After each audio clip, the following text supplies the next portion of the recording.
everyone, my name's Jeff and I'm a person in long-term recovery, and for me that means I haven't had any alcohol or other drugs for 3 days. No, sorry, no, I missed a bit out, I'm nervous, sorry. I'm 3 days short of 3 years. That's all I am. Sorry.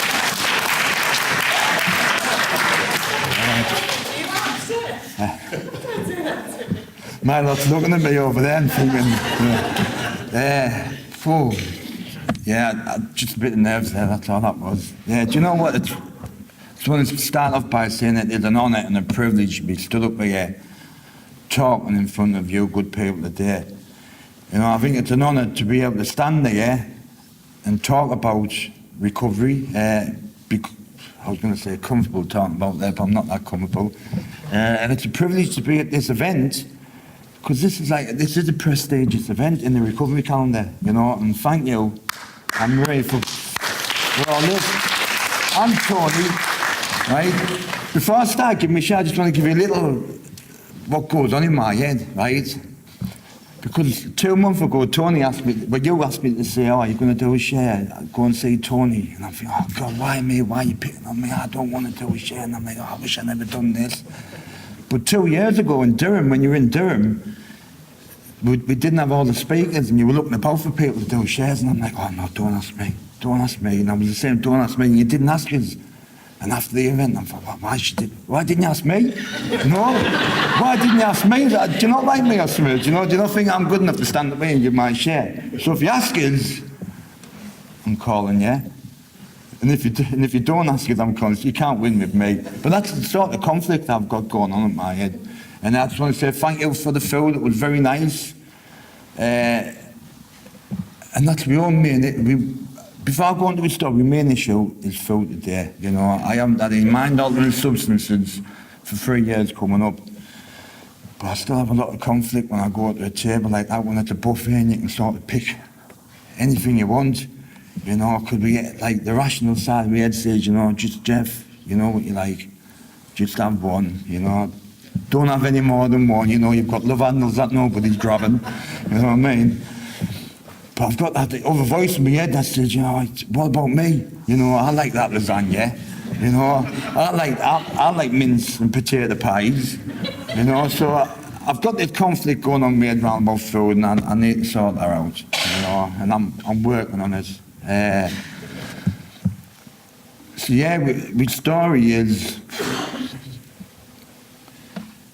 I can only remember 12. I always start my stories off at 12. And I'm grateful, really, because I've heard people start off shares and saying, you know what, when I was 2, and I think, you know what, I'll be in for a long night here. You know? So I started mine off when I was 12. I can't really remember much before that. I just sort of remember I wasn't really very happy with myself. I didn't like myself. I didn't like how I spoke, I didn't like how I looked, I didn't like the clothes I wore. I was the youngest of 7. I've got like 4 older brothers and 2 sisters, and I used to get all the hand-me-down clothes when they were too big for them. Not my sister, only brothers, right?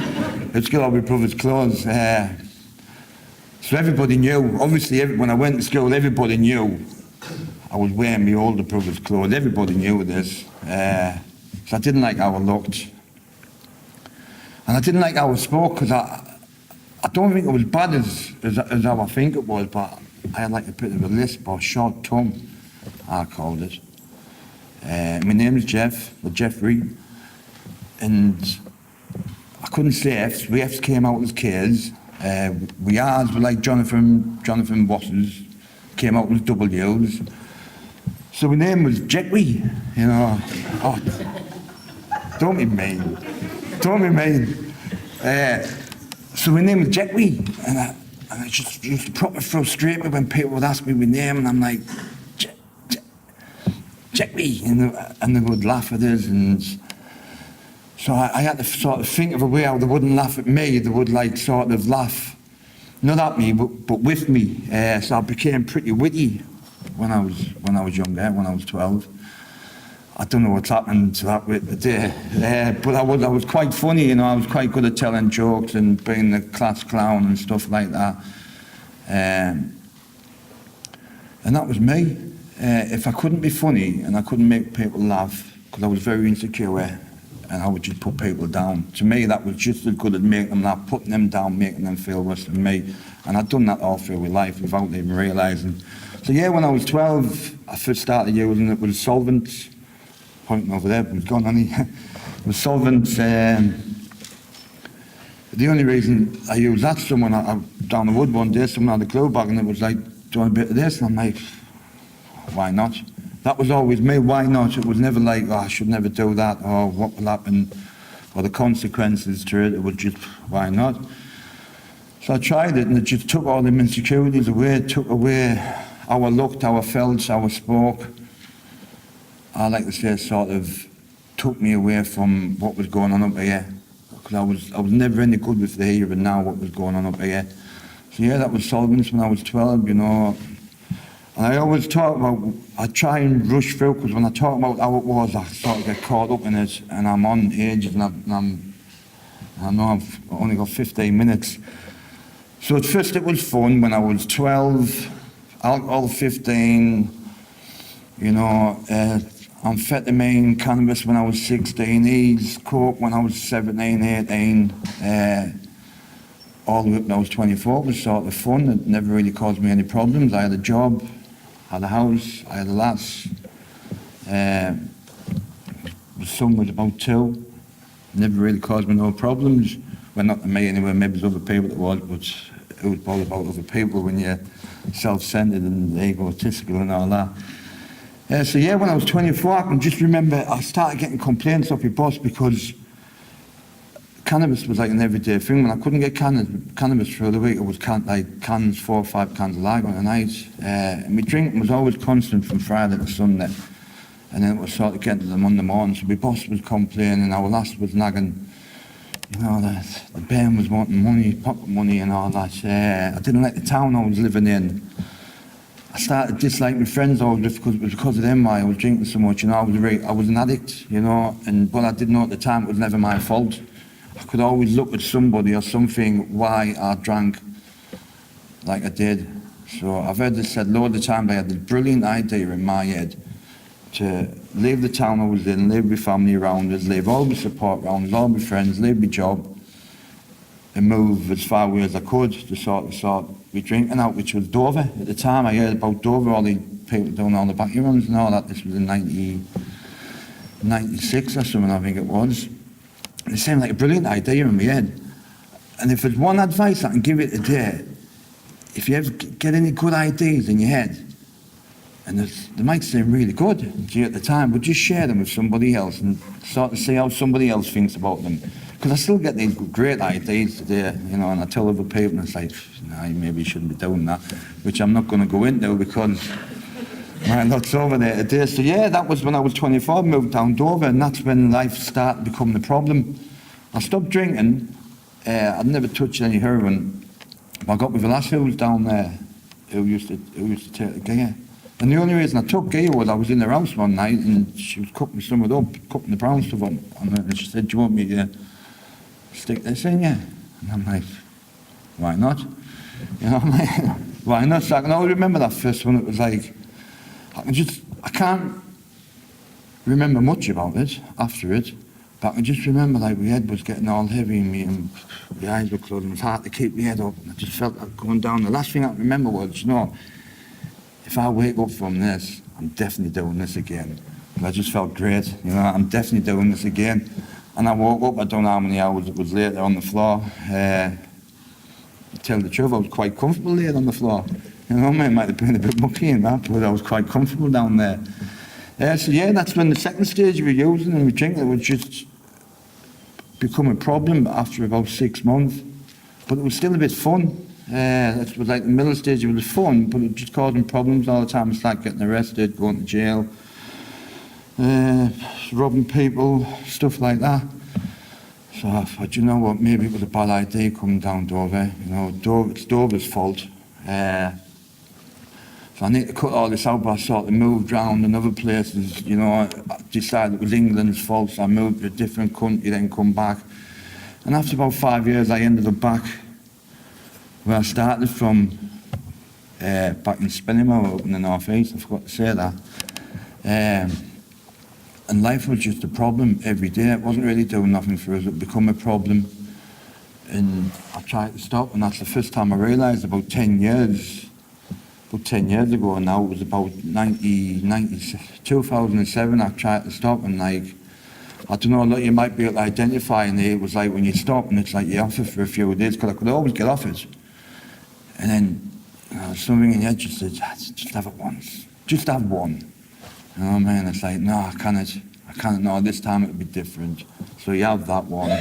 And I didn't know why at the time, but once I had that one, I wanted more and I wanted more. Because I know today I suffer from something that just wants more. Like food, you know, which I have to control that, you know what I mean? So yeah, that was like, I had like another 5, 6, 7 years of that, trying to get off it, getting off it for a week or two, then going back on it, going back to jail, getting out of jail, promising I would never do it again. This time I ain't going back to jail. I'm going to change everything around. Because I used to do a lot when I was in jail, read inspirational books. I used to have a plan when I got out, but when I got out, I just went back to the same old thing. I would go for that job interview, get refused for that job, not get the job, and think, you know what, no one's going to employ me. I'll just do it on weekends. I'll just do it on a Friday night. It was never like that. So yeah, it all come right, causing problems. I got knocked over, got stabbed. You know, none of that stopped me from doing it. By this time, my family had nothing to do with it. I was on my own. And I started learning about this treatment centre. I've been in that treatment centre for 5, 6 years, and I always remember this. And I feel a bit guilty because a few of us know this lad who sort of, I know we're not in no fellowship, but we 12-step, he was telling me about these fellowships and that. And it was him who 12-stepped us, but I didn't go in his fellowship. I picked a different fellowship. So yeah. Anyway, it was like sort of taught me, and I was saying, look, I'm going to do it this time, I'm going to get off it back. I think I was like 2 days off the drugs then, thinking about going in this rehab.